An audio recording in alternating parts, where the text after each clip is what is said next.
नमस्ते। मुझे पता है कि आप सभी केरल की राजधानी तिरुवनंतपुरम में 12 दिनों तक असाधारण, रंगीन, ऊर्जावान और संगीतमय उत्सव में लटके हुए हैं। आशा है कि आप सभी ने केरला गेम्स के संबंध में केरला ओलंपिक एसोसिएशन द्वारा आयोजित पहले केओ एक्सपो 2022 का आनंद लिया होगा। ठीक है, आइए संक्षेप में बताती हूँ कि क्या हुआ था। मुझे यकीन है आप सभी जानना चाहेंगे।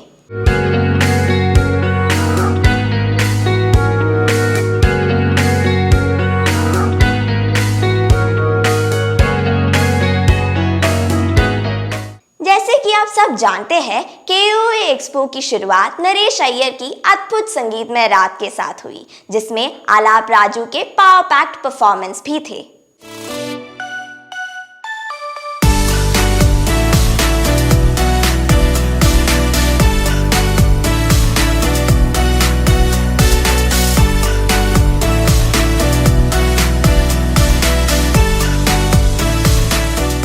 कनरकुंद निशागंधी ऑडिटोरियम में स्थानीय स्वशासन मंत्री श्री एम.वी. गोविंदन मास्टर ने फेयर का उद्घाटन किया।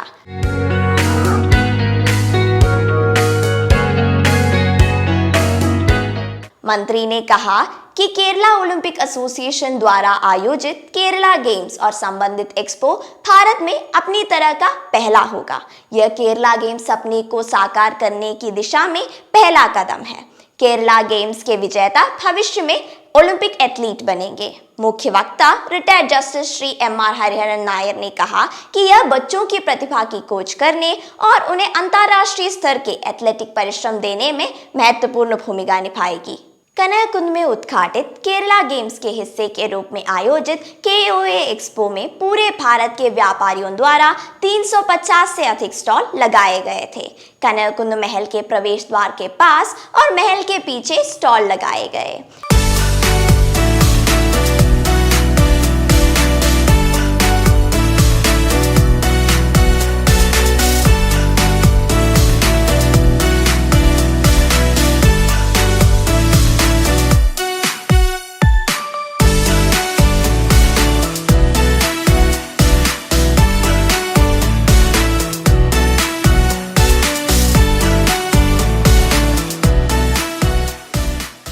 एक्सपो में स्पोर्ट्स एक्सपो, कमर्शियल स्टॉल, सरकारी विभाग के stall, building, furniture, automobile, crockery display और बिक्री और खुदरा विक्रेताओं और किसानों द्वारा स्थापित स्टॉल शामिल थे। खेल क्षेत्र, सरकारी विभाग, थल सेना, नौसेना, वायुसेना प्रभाग, एमएसएमई, वीएसएसई वर्गों द्वारा लगाए गए स्टॉलों ने लोगों में संबंधित क्षेत्रों के बारे में जागरूकता पैदा की।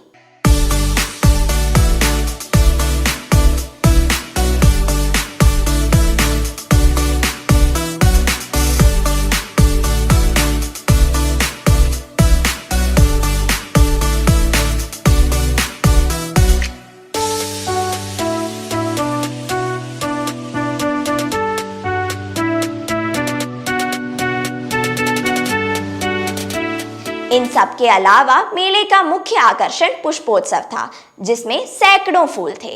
केरल के अंदर और बाहर के किसानों के द्वारा एक आम महोत्सव, विभिन्न स्वादों के साथ कुटुंबश्री द्वारा आयोजित एक खाद्य मेला और एक पालतू जानवरों का शो भी प्रदर्शन और विपणन के लिए तैयार था।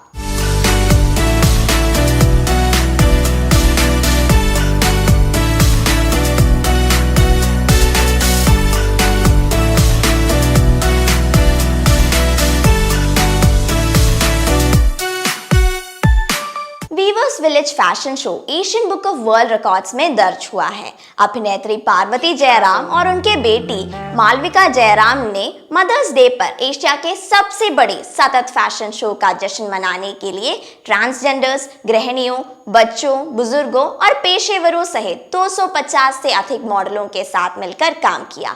जीवन के विभिन्न क्षेत्रों के महिलाओं, पुरुषों और ट्रांसजेंडर लोग खादी उत्पादों के यह फैशन शो के माध्यम से एक साथ आए, जिसने कपड़ों की अवधारणाओं में भारत की विरासत को उजागर किया। प्रसिद्ध उद्यमी शोभा विश्वनाथ के नेतृत्व में फैशन शो में राजेश प्रताप सिंह, पायल प्रताप, कावेरी और संतोष कुमार सहित 8 प्रमुख डिजाइनर्स शामिल थे।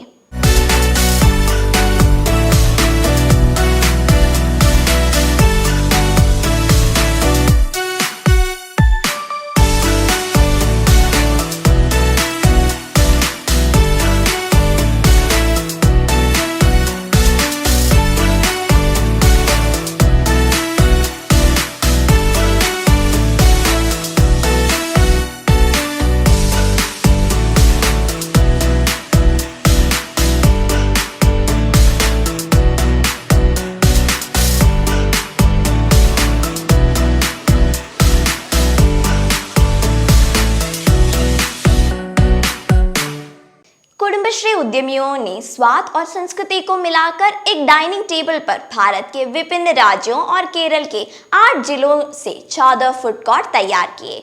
भोजन को अधिक महत्व देने और विभिन्न स्वादों को पसंद करने वाले तिरुवनंतपुरम के लोगों ने खुले हाथों से फूड कोर्ट का स्वागत किया। बिना किसी दोहराव के प्रत्येक राज्य ने अपने न्यायालयों में केवल अपने संसाधनों की सेवा की। कैफे कुटुंबश्री की अवधारणा के तहत 50 से अधिक खाद्य सेवा महिला उद्यमी एक साथ आए। जो लोग भीषण गर्मी से थक चुके थे, उनके लिए सॉफ्ट ड्रिंक से लेकर रात के खाने तक ढेर सारे व्यंजन थे। भारतीय राज्य महाराष्ट्र, पंजाब, कर्नाटका और तेलंगाना के साथ साथ 8 जिले अर्थात अट्टापाडी से वनसुंदरी, इडुक्की से पहाड़ी व्यंजन, कोड़िकोड से मलबार व्यंजन, तिरुवनंतपुरम से पायसमेला, त्रिशूर से विभिन्न प्रकार के दोशे, कासरगोड से पुडिंग, महाराष्ट्र से वड़ा पाव और तेलंगाना से हैदराबादी बिरयानी इस दुनिया के व्यंजन थे। अनुसूचित जाति एवं जनजाति विभाग और गरीबों की मदद करने के उद्देश्य से KOA एक्सपो ने स्टॉलों का उपयोग किया। हस्तशिल्प से जीवन यापन करने वाले 4 उद्यमी इस स्टॉल पर अपने छोटे व्यवसाय के उत्पादों के साथ खड़े थे। मुख्य उत्पाद घर में बनाए गए सजावटी सामान और कपड़े थे। प्रत्येक स्टॉल ने छोटे उद्यमियों को अपने उत्पादों को जन जन तक पहुंचाने में मदद की और इस तरह राजस्व में वृद्धि की।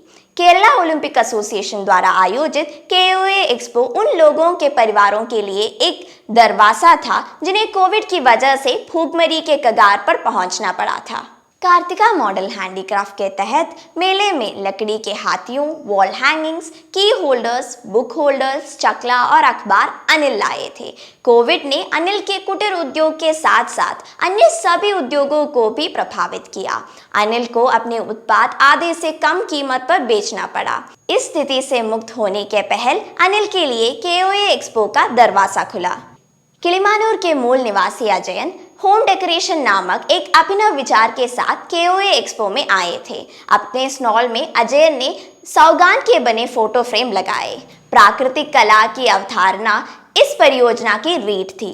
मेलों ने उनका 20 से अधिक वर्षों तक उद्योग बनाए रखा है। अजय का कहना है कि ओलंपिक एसोसिएशन का KOA एक्सपो उनके लिए अहम स्थल था। भारतीय विकास अनुसूचित जाति और जनजाति के श्रमिकों के लिए सरकार द्वारा प्रायोजित धर्मार्थ समाज है। अनाथ, विकलांग और विधवाओं सहित लगभग 50 स्थायी कर्मचारी यहाँ काम करते हैं।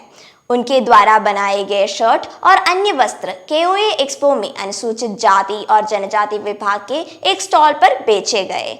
भारतीय विकास चैरिटेबल सोसाइटी का गठन एक महान उद्देश्य के साथ किया गया था। भारतीय विकास चैरिटेबल सोसाइटी के अध्यक्ष सनल ने कहा, KOA एक्सपो जैसे मेले संगठन की गतिविधियों और उद्देश्यों को लोगों तक पहुंचाने का एक अवसर है। मोटर वाहन विभाग सुनते ही मलयाली केवल जुर्माना को याद करते हैं। इस कारण KOA एक्सपो में पहुंचे दर्शक मोटर वाहन विभाग के स्टॉल को ना नहीं किया। सहायक मोटर वाहन निरीक्षक S साबू और उनकी टीम मेले में 12 दिनों तक थे। उन्होंने यातायात नियमों और विभाग के ऑनलाइन सेवाओं के बारे में लोगों में जागरूकता पैदा की। इससे कई लोग वाहन इंश्योरेंस, लाइसेंस लेना, उसकी नवीनीकरण व अन्य विभागीय सेवाओं के बारे में शंका लेकर स्टॉल पर आए। अधिकारी इस तरह से आने वाले लोगों को सड़क सुरक्षा के निर्देश देना नहीं भूले। राज्य आबकारी विभाग द्वारा नशे के खिलाफ अभियान के साथ आयोजित विमुक्ति स्टॉल ने KOA एक्सपो में दर्शकों को एक अलग अनुभव दिया। विभाग के अधिकारियों ने सलाह देने के लिए अलग अलग खेल के मैदानों बनाकर दर्शकों को अपने स्टॉल पर ले आए। तीरबाजी, नेटबॉल और फुटबॉल कुछ ऐसे खेल हैं जिन्हें स्टॉल पर प्रदर्शित किया गया था। इसमें एक ड्रग विरोधी नारा प्रतियोगिता और हस्ताक्षर संग्रह भी शामिल थे। इसके माध्यम से विभाग ड्रग फ्री केरला के विचार को स्टॉल पर आने वाले सभी लोगों तक पहुंचने में सफल रहा। इसके अलावा एक्सपो में सहकारिता विभाग, KSEB, मत्स्य विभाग, साक्षरता मिशन और राज्य तटीय विकास विभाग जैसे सरकारी विभागों के स्टॉल भी लगे। तिरुवनंतपुरम कनककुंद निशागंधी ऑडिटोरियम ने 12 दिनों तक कला कार्यक्रमों की मेजबानी की। KOA एक्सपो के उद्घाटन समारोह के बाद प्रसिद्ध गायक नरेश अय्यर द्वारा संगीतमय भोज के साथ कार्यक्रम की शुरुआत हुई। कोविड महामारी के बाद राजधानी में बड़ी संख्या में पहली बार सार्वजनिक कार्यक्रम हुए। केरला गेम्स का उद्घाटन 30 अप्रैल को हुआ था। खेल मेले के उद्घाटन समारोह के बाद लोकप्रिय गायक हरिचरण के प्रदर्शन ने तिरुवनंतपुरम के यूनिवर्सिटी स्टेडियम को सचमुच रोमांचक कर दिया। निशागंधी केरल में आरिव का पहला स्टेज शो था। आरिव के नए गाने चिकन पेटे का एल्बम रिलीज भी हुआ। सभी मलयाली और खिलाड़ियों से प्रेरित होकर आरिव के पहले मलयालम गीत के आलम्पन ने हमारे केरल देश को ही हिला दिया। बिनु अडिमाली और उनके टीम के कॉमेडी स्किट और मिमिक्री ने दर्शकों को खूब हंसाया। प्रसीता चालकुडी का लोकगीत इस आयोजन का मुख्य आकर्षण था। रशियन और उक्रेन नर्तकियों का बेली डांस भी था। सूफी और गजल संगीत की रानी अनीता शेख ने मंत्रमुग्ध कर देने वाली प्रस्तुति दी। इस मौके पर फिल्म हृदयम का ओपनिंग सॉन्ग दर्शना गाने वाले हिशम अब्दुल वहाब भी मौजूद थे। KOA एक्सपो और केरला गेम्स का समापन समारोह 10 मई को निशागंधी ऑडिटोरियम में आयोजित किया गया था। आशा करती हूँ कि आपने हमारे गेम्स और एक्सपो का आनंद लिया होगा। देखते हैं अगली बार मेले और खेलों के साथ केरल की सांस्कृतिक राजधानी त्रिशूर में। तब तक के लिए अलविदा।